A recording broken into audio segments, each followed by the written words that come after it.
Voici les résultats des votes pour le projet de loi relatif à l'aménagement du territoire. Sur 109 membres qui composent le Sénat, 77 membres ont pris part au vote, 77 membres ont voté oui, aucun n'a voté non, aucun membre n'a voté abstention.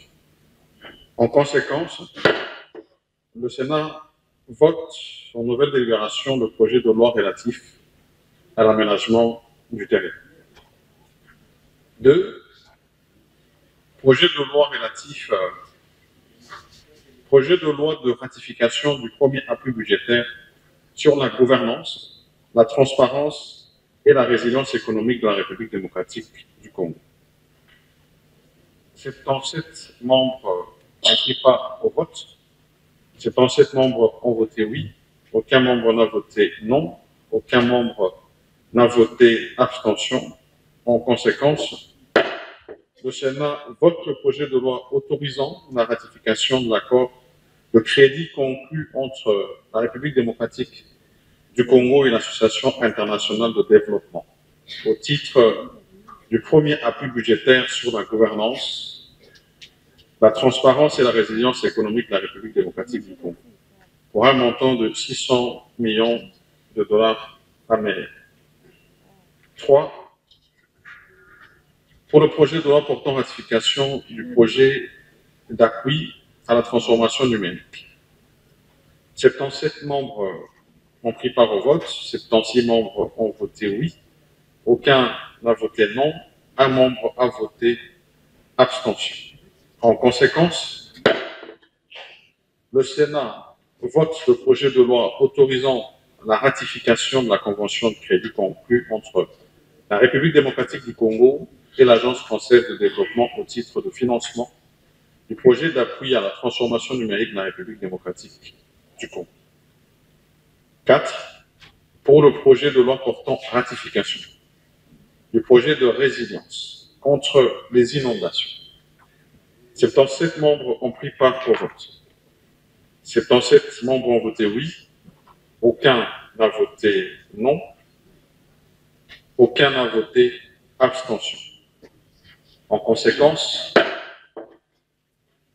le Sénat vote le projet de loi autorisant la ratification de l'accord de prêt conclu entre la République démocratique du Congo et l'Association internationale de développement au titre de projet de résilience contre les inondations urbaines pour un montant de 200 millions de dollars américains. 5.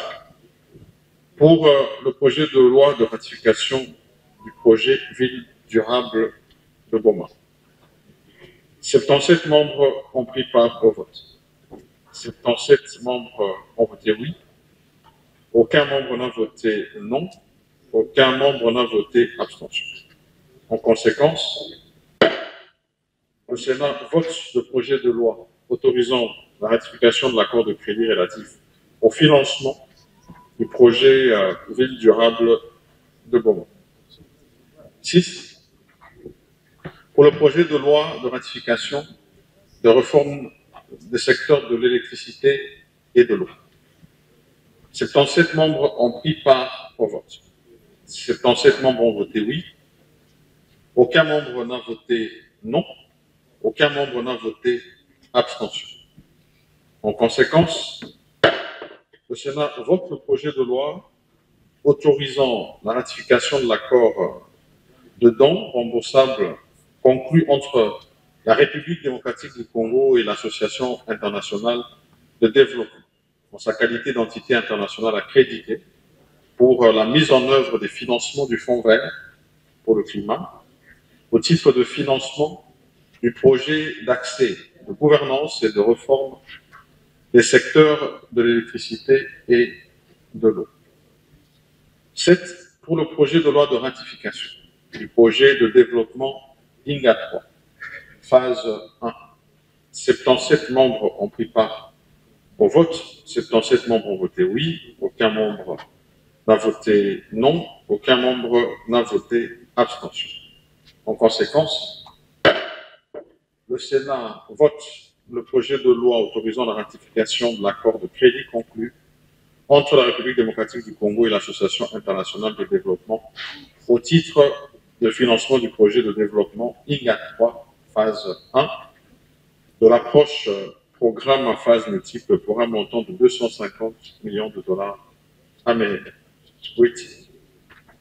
Pour le projet de loi de ratification du projet de développement de transport et la connectivité. Sur 109 membres qui composent le Sénat, 77 membres ont pris part au vote, 77 membres ont voté oui, 77 membres ont pris part au vote, 77 membres ont voté oui, aucun membre n'a voté non, aucun membre n'a voté abstention. En conséquence, le Sénat vote le projet de loi autorisant la ratification de l'accord de crédit conclu entre la République démocratique du Congo et l'Association internationale de développement au titre du projet de développement de transport et la connectivité pour un montant respectivement de 115,2 et 225 millions de dollars américains. 9 enfin, pour le projet de loi de ratification du projet de transformation numérique. 77 membres ont pris part au vote. 77 membres ont voté oui, aucun membre n'a voté non, aucun membre n'a voté abstention. En conséquence, le Sénat vote le projet de loi autorisant la ratification de l'accord de crédit conclu entre la République démocratique du Congo et l'Association internationale de développement au titre de financement du projet de transformation numérique dans le cadre de la numérisation inclusive à l'Est et au Sud de l'Afrique, utilisant l'approche programmatique multiphase. Honorables sénateurs et chers collègues, nous arrivons au terme de nos travaux. Nous nous retrouvons demain selon le message qui vous sera adressé par l'honorable rapporteur. Ainsi, la séance est suspendue.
En ce qui concerne les statuts de fonctionnaires, la première innovation, c'est la rationalisation des procédures d'accès dans la fonction publique.